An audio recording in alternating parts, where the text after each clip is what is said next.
And now we have with us Dr. Partha Sarathi Ganguli. He's the Chief Mentor at saraswatiindia.com India Ltd. Good evening, sir, and welcome to etnow.in Business Summit and Awards.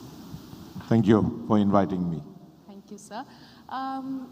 So there's a joke that in every country you will find an Indian in the world, right? And even Indian students are very aspirational. They would want to go out into the world and do anything that would make India proud.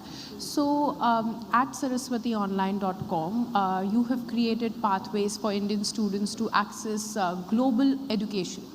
So what has inspired you to start this venture, and how has it evolved over the years and decades?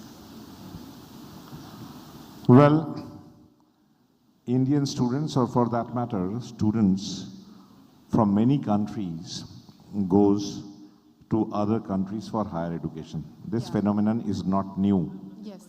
Even if you think a long time back, 2000 years back, when Sung and Fai and two scholars from China walked all the way to Nalanda. So in quest of knowledge, people has been traveling.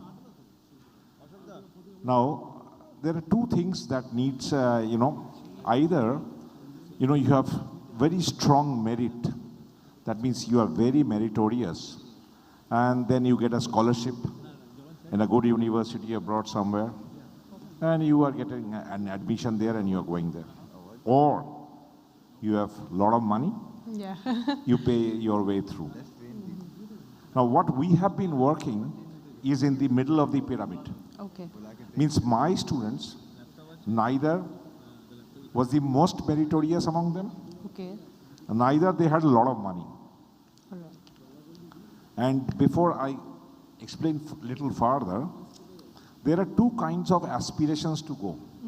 One is to go study, equip yourself with some kind of knowledge and proficiency and come back and work in your country. Yeah.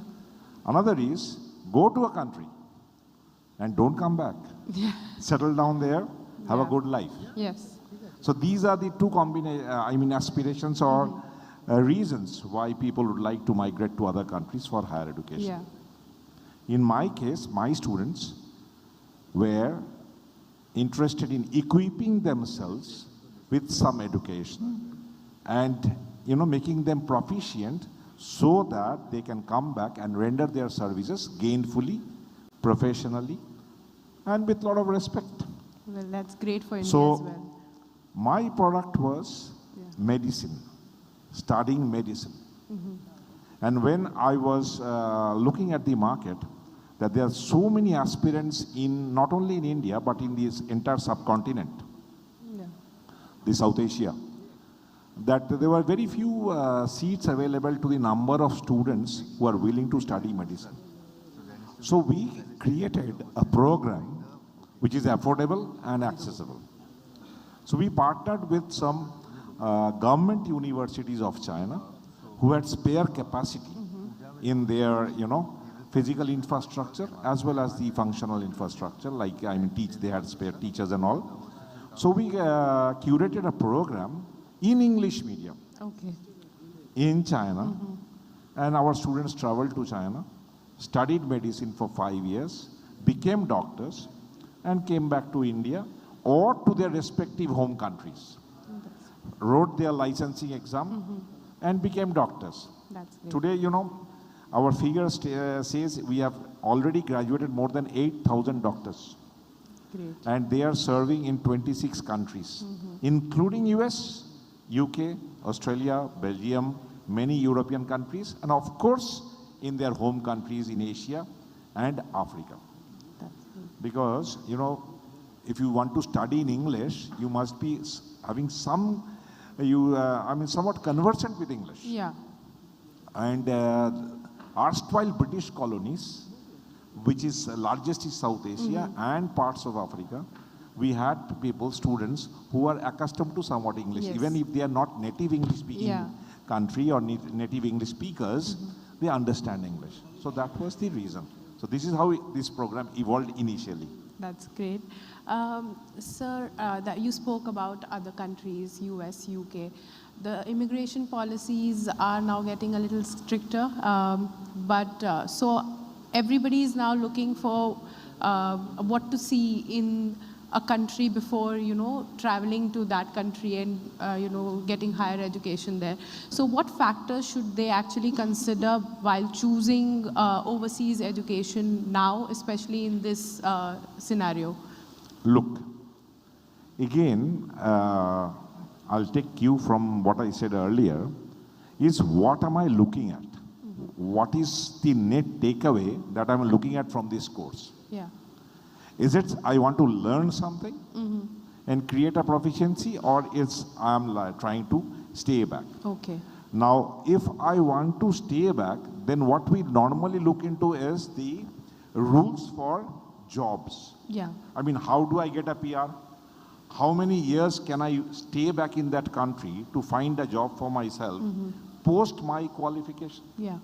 So these are the factors, and these factors keeps on changing from country to country and from time to time and for countries to countries. When we at our place, we have two kind of countries. One country is the destination country. Okay. Means where people like to go and study. And another country is the source country, that means from where students originate. So whenever we talk about higher education or global education, international education, essentially in our mind, particularly in South Asia, it comes that it is UK, Australia, USA, Canada, New Zealand, these native English-speaking countries, these 5 E's. But, there lies a large non-English-speaking world also. Okay. Let's say Germany.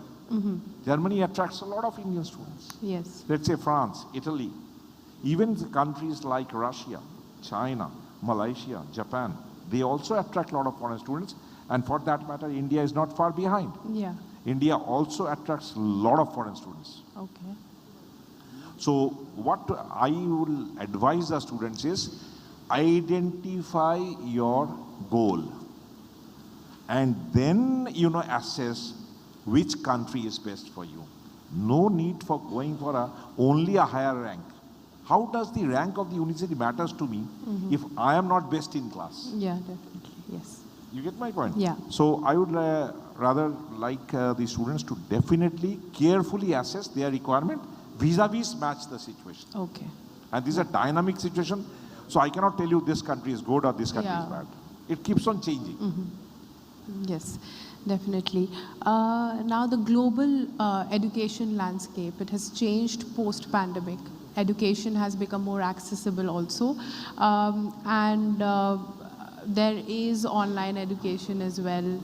From other countries, you can actually sit in India and access the education.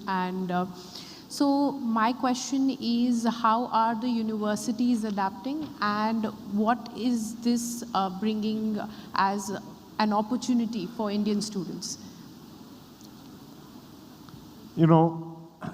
As you very rightly said, that during this pandemic called COVID, a lot of new things evolved. Yeah.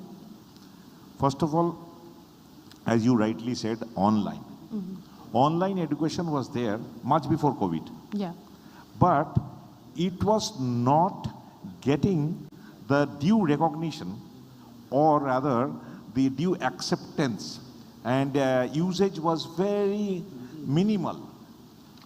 Yeah. But forced by COVID, we have adopted online education in a big way. And so much so, today, suppose you go to Australia or any other country for that matter, you will see that many of the classes, they offer parallelly online. What does parallelly online means? Parallelly online means, suppose your visa is late, you don't miss the bus. Okay. Suppose you are working and you could not travel to your university because your traveling place of your work and place of your study, there's a distance of 1 or 2 hours and you finish, so you can attend online. So online has become sort of a de facto standard. I mean, online is no more a no-no. The taboo on online education has somewhat removed. And another thing has happened is, any technology is a big equalizer.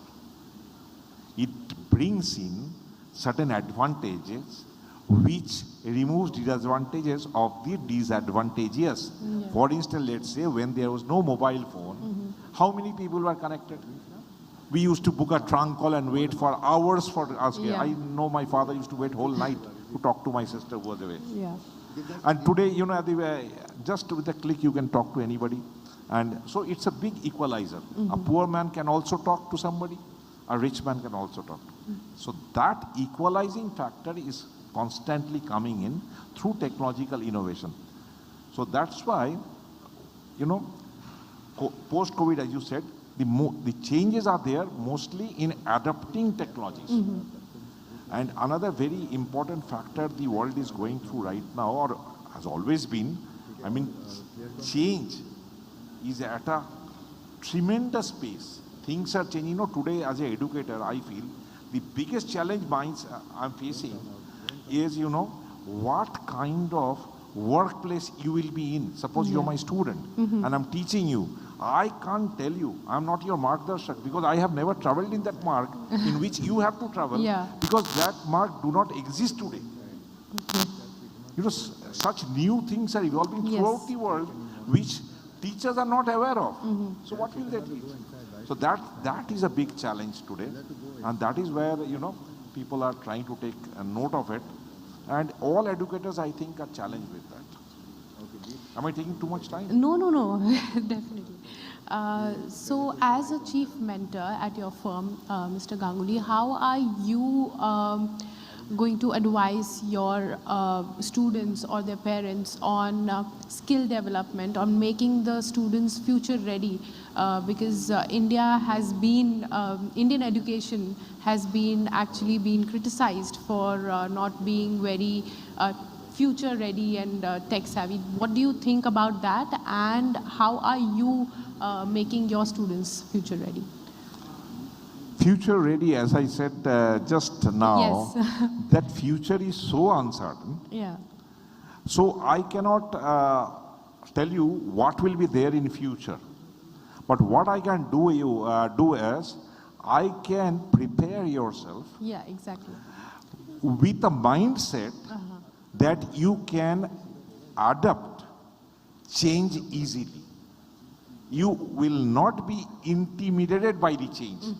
Rather, spiritually, spiritually means I'm not talking about religious spiritual. I'm talking about that spiritually, in your own spirit, you are ready to accept change.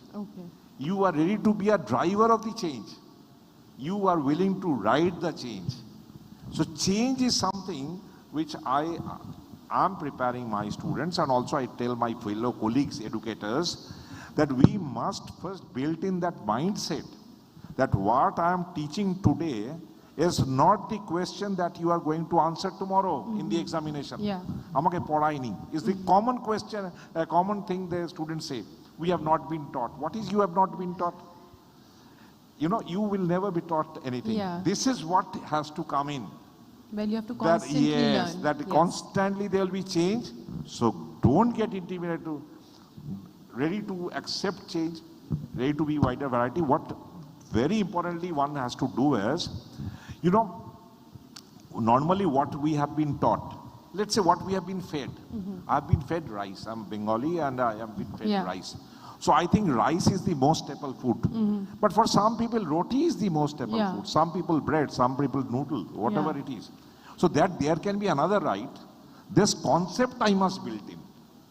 We only fight because the world's largest conflict comes from ethnocentrism. What is ethnocentrism? Ethnocentrism is our belief on our ethical knowledge that this is right. So we go on fighting. No, this is not right, this is right. There can be another right. This is first, each and every student must understand that there can be another right. There will be something different. So that is what I inherently want to have imbibe in them, that they should be willing to accept change, and they should be open to a world which does not exist today. It's changing very fast. For instance, AI is playing havoc. Yeah. And it's a great equalizer. You know English better than me. But with AI, I'm equal to you. Yeah, definitely. Yes.